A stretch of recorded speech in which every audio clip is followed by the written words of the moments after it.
Bhatli block गौड़गाँ panchayat उच्च विद्यालय ठारे आसंता 18 तारिख में हेबाकु थिबा ब्लॉक स्तरीय सुरभि कार्यक्रम पई आज शेष पर्याय बैठक आज मंगलवार दिन संध्या 5टारे गौड़गाँ पंचायत उच्च विद्यालय में अनुष्ठित हो जाइछि।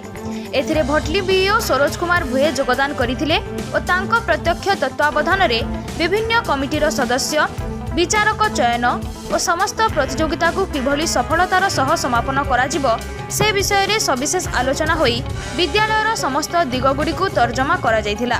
समस्त को ठीक समय रे उपस्थित रही कार्यक्रम को सफल करिबा पई आह्वान करा जायथिला। एथिरे बीईओ जाराबारिकंक सह समस्त सीआरसीसी शिक्षक शिक्षयित्री और कमिटीर सदस्य योगदान करथिले।